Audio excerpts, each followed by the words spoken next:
Hi everyone, it's Kelly here. Welcome to my channel if this is your first time. Welcome back if you've been before. Lovely to have you either way. On this channel we talk books.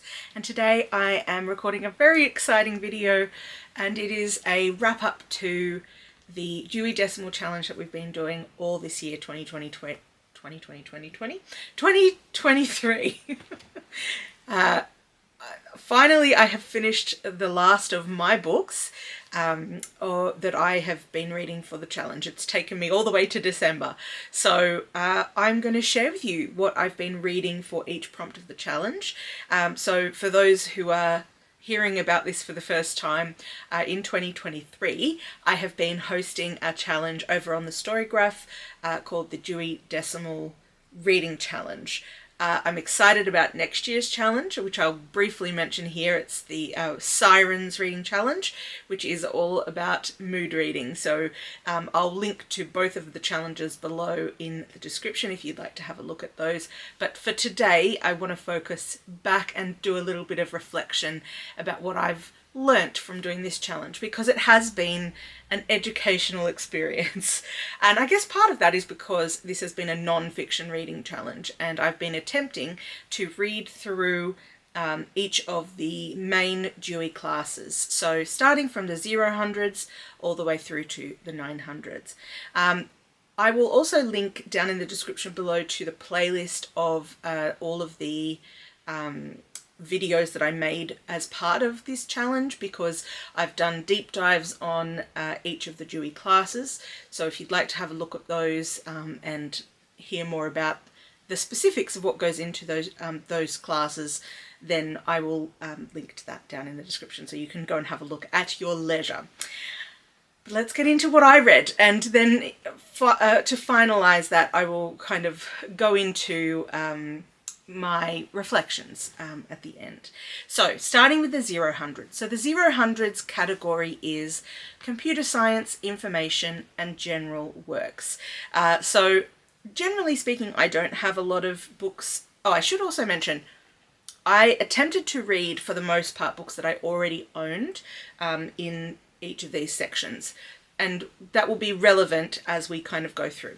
But in the 000s, I had maybe one or two books that I owned that were part of this category. So the book that I chose to read for this category was this one, Decolonize Museums by Shimrit.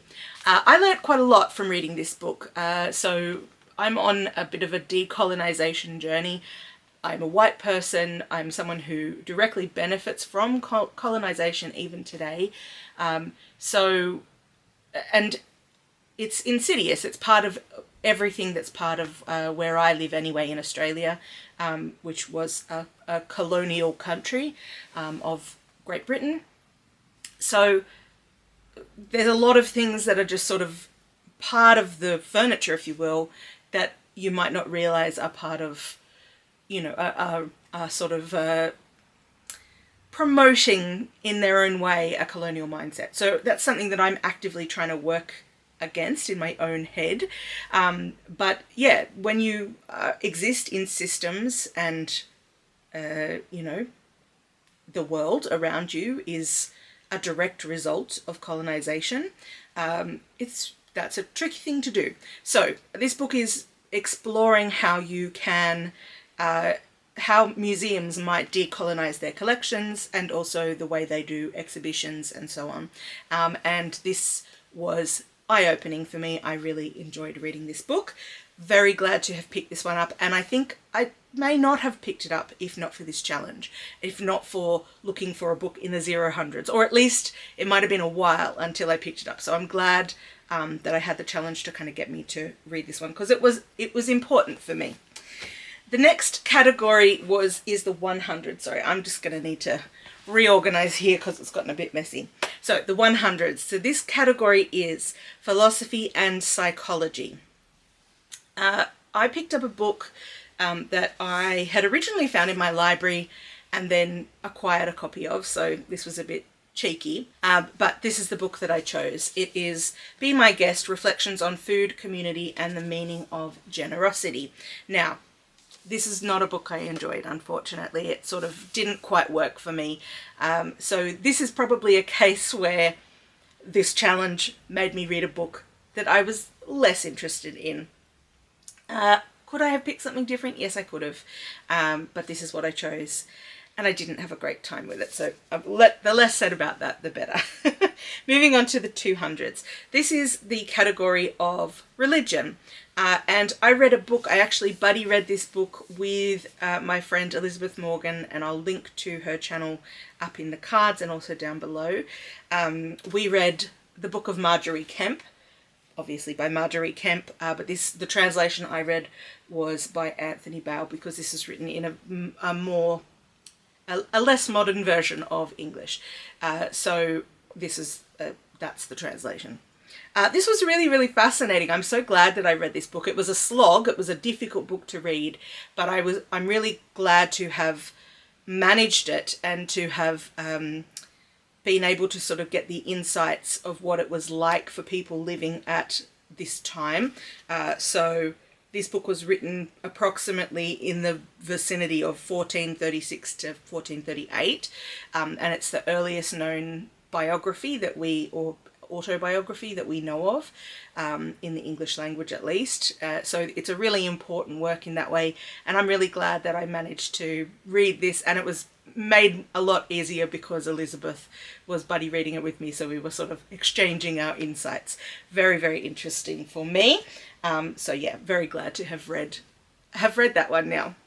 Moving on to the 300s, this is the social sciences, and this is an area of my own collection that's one of the biggest. This and the 700s are the two biggest areas of books that I own in physical copy and also digitally.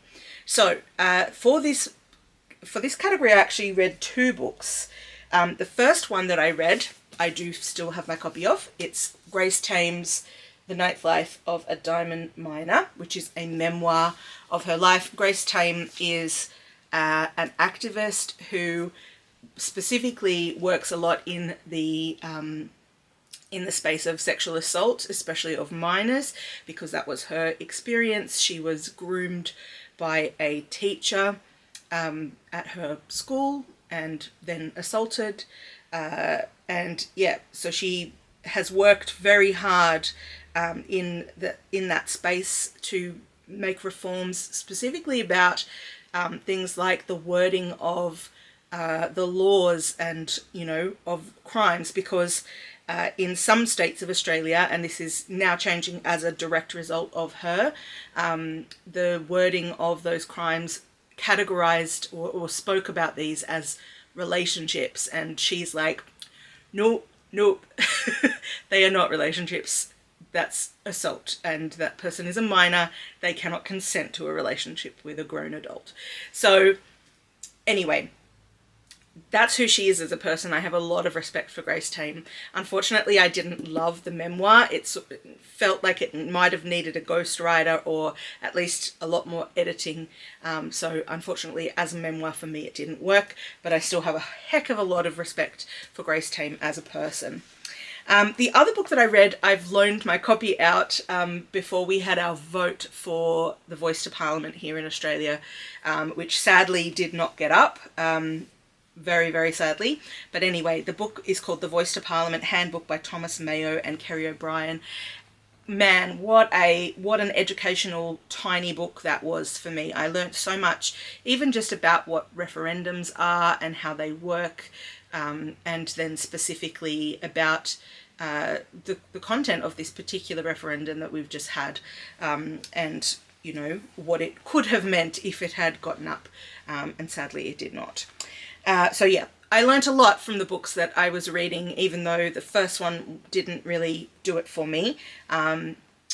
Yeah, so this is definitely a category that I'm still quite drawn to, and books that I'm keen to read. And I've the last video that you would have seen, if you're watching them in sequence, was a video about 24 books that I want to read in 2024, and of the non-fiction, there was definitely at least one, potentially two books in the 300s that were part of that. So very keen to continue reading in the 300s for sure. The 400s. So this is the one that I just completed, my final book for this challenge. And this is, the 400s is all about language And the book that I finally finished reading is this one, An Admirable Point, A Brief History of the Exclamation Mark by Florence Hazrat. I will share more about my thoughts about this in my December wrap-up, but the TLDR is... I didn't love it, which is why it took me a while to get through, because, yeah, it definitely was a bit of a slog. There were some really interesting essays in there, but it didn't really feel cohesive or like it had a sort of thread to follow as the book went on. And they didn't really seem to build on each other, unfortunately. So as a book, it didn't really work. I think I would have been more interested to read just an essay about this this topic by this author, because the writing's okay, but it just, yeah, didn't quite work cohesively as a book. All right, let's move on. Okay, now onto the 500s. This is traditionally an area I don't read a lot in, so this is science, but I had this book, Diary of a Young Naturalist by Dara McAnulty. This was fantastic. I really, really enjoyed this book. It's it's diary entries, obviously, because diary's in the title.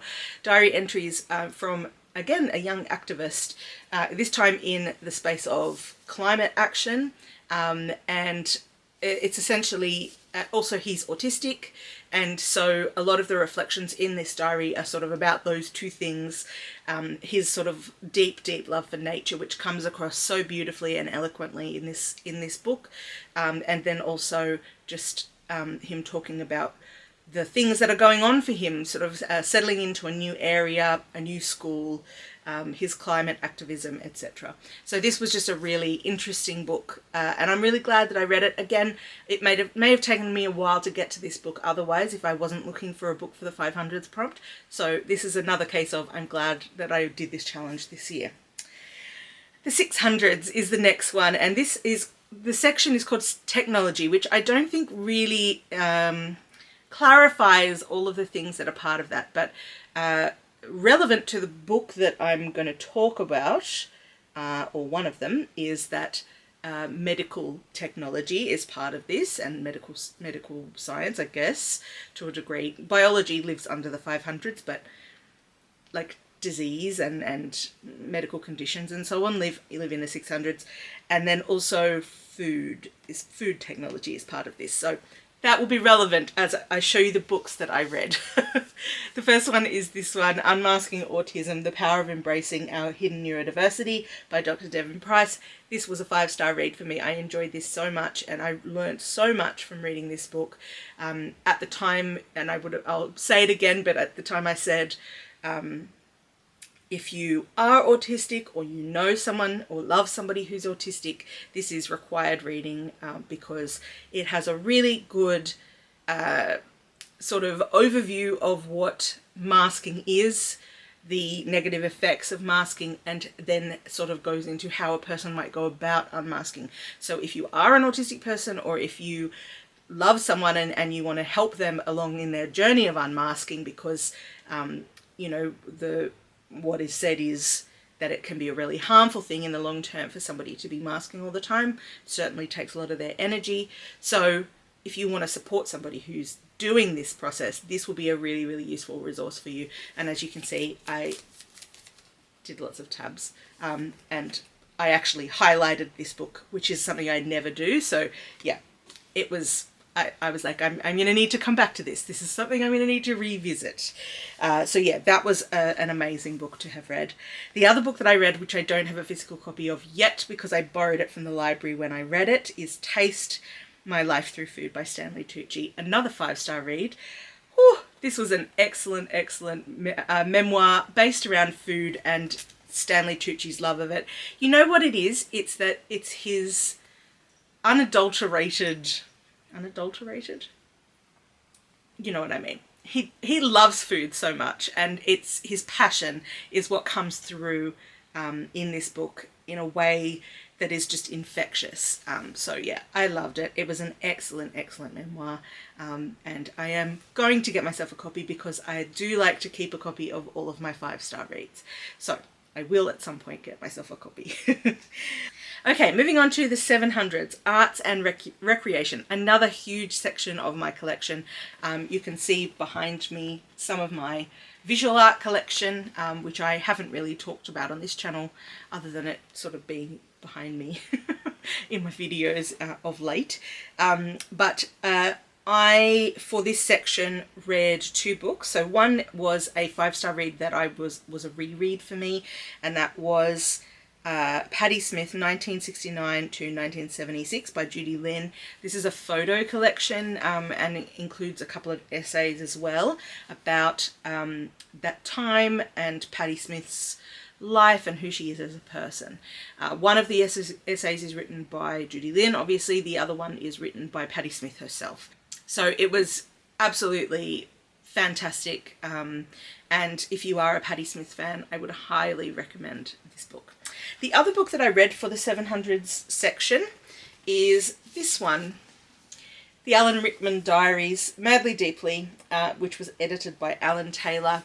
Alan Rickman, the beloved actor who sadly passed away a few years ago now. These are the diaries that he kept. I had mixed feelings about this book. It was at times a bit of a hard slog, but it was definitely worthwhile. I buddy read this one with Becky from the what is her channel called? I'll put it up on the screen. The Teacup Reader? I should have looked that up before I started filming. Anyway, I buddy read this one as well, and that buddy reading also helped me through. So yeah, it was a beautiful thing to do, to sort of like see behind the scenes, I guess, of his life. But yeah, I sort of had mixed feelings about the sort of ethics of reading a person's diary, which is not something I've specifically done, you know, especially when it's not a diary they publish themselves. So I guess in the Dara McAnulty version, that was something he published. This was published after Alan Rickman died. So anyway, I had some thoughts about it. I'll link to the video where I reviewed it if you'd like to have a bit of a deep dive on that one. Okay, moving on to the 800s. This is literature, and this was a tricky one because this is where a lot of the literary fiction would live if you were including it in your Dewey. So there's a lot of categories here for fiction. So I wanted to read non-fiction for this challenge, and I read 2 books, both of which I have loaned to my mum, so I don't physically have them here with me to show you. The first one was Nothing Bad Ever Happens Here by Heather Rose. This was a really poignant memoir of her life. She's such a good writer. I've read some of her fiction. One of her fiction books is on my 5-star shelves, and it is called The Museum of Modern Love. Loved it. I've read her other fiction, another of her fiction books called Bruni, which I didn't enjoy as much, but her writing is really good. So it's definitely worth exploring. Anyway, this memoir was also excellent. The other book that I read more recently is Wifedom by Anna Funder. Man, what a gut punch that one is. So that one's all about the wife of George Orwell and basically what she went through, but looking at sort of parallels to our lives as wives. I am a wife, and there are some things about being a wife that if you are not one, you might not have really lived with and explored, and sort of the way that being somebody's wife does change your identity a little bit, even just in the way you refer to yourself, but then what that means as well can be really interesting and is something that's worth unpacking, and this book does a good job of unpacking that. Fantastic book, and it's one that will stick with me for a long time. Last category, the 900s, history and geography. Both of the books that I read for this section are about the royal family, interestingly. So the first one was good old Spare by Prince Harry. I know that this is a bit of a controversial book in terms of, you know, a lot of people have sort of talked about Prince Harry's privilege and perhaps that he doesn't always recognize that when in the writing, but that was not my experience of reading this book. I think he did recognize his privilege and you know, was very quick to kind of acknowledge things that he discovered along the way and, you know, didn't realise he was ignorant of. And I thought it was a good memoir. This was ghost written with a lot of input from Prince Harry himself, of course, and I think it meant that it was a very readable book. So yeah, I enjoyed is probably the wrong word, but I found this fascinating, and I'm glad to have read it. The last one that I read, I don't have a physical copy of because I borrowed it from my local library, and that is Unruly by David Mitchell. I've only just finished this one, so it will be part of my December wrap-up. But this was a really interesting book. It's sort of an exploration of the kings and queens of England up to Elizabeth I. So that's where he kind of cuts off, and at the end he explains why he's done that. But yeah, so it's sort of it's a pop history, I guess you could say, and I found it really fascinating. I really enjoyed listening to it. I listened to this one as an audiobook, and it was narrated by David Mitchell, who is a fantastic comedian whose work I have previously enjoyed. He's the ranty one, the one that goes on rants, and I for one really enjoy his rants. But yeah, this didn't sort of have the feel of rant, but it definitely was infused with his humour, and obviously it's a topic that he's really interested in. So yeah, I found it really a really interesting book to read and to sort of and listening to it on audiobook, I guess, was a good call, because obviously his personality, which is part of the reason that I picked it up in the first place, sort of comes through in the way that he's talking about the various kings and queens of the past. So those were the books. That's what I read for this challenge. I'm so glad that I've been able to do it. So my final reflections are this. I'm glad that I did this challenge. It did push me out of my comfort zone, and I am glad that I picked up some books that I might not otherwise have picked up, or it might have taken me a long time to get to. On the flip side of that, I did read a few books that were duds, and if I hadn't been doing this challenge, I might have DNF'd them rather than sort of pushing through. It is what it is. But I guess in one way or another, I'm, you know, getting through my non-fiction TBR, which is considerable. I have a fair amount of non-fiction in my house. So I guess moving forward, because I won't be rerunning this challenge next year, obviously we've got a different challenge for 2024, but I definitely want to make sure that I'm sort of picking up my non-fiction books. I guess that's the big takeaway, is I've read some excellent books this year from my own collection. So I need to keep doing that. I need to keep picking up books that I've purchased or otherwise acquired because I genuinely am interested in reading them. So I definitely want to keep doing that and keep moving forward with the reading through of my non-fiction TBR. So that will be something I hopefully take forward. And I'd like to maybe set myself potentially a secondary goal for next year of maybe reading, I don't know, 10 non-fiction books at least in the year. That would be probably reasonable, but I'm not going to restrict myself to having to read one from every category as I have this year. So yeah, it was a great challenge. I'm really glad to have done it. I hope for those of you that joined in that you found it interesting yourself, and sort of that you pushed yourself a little bit out of your comfort zone to read some things that you otherwise might not have picked up. So yeah, I hope that this has been an enjoyable challenge for you too. I hope you've enjoyed this video, and I will catch you on the next one. We're getting close to the end of the year now, so I think there'll only be one more video after this for December, and then we're into 2024. So looking forward to chatting to you on the next video. Bye.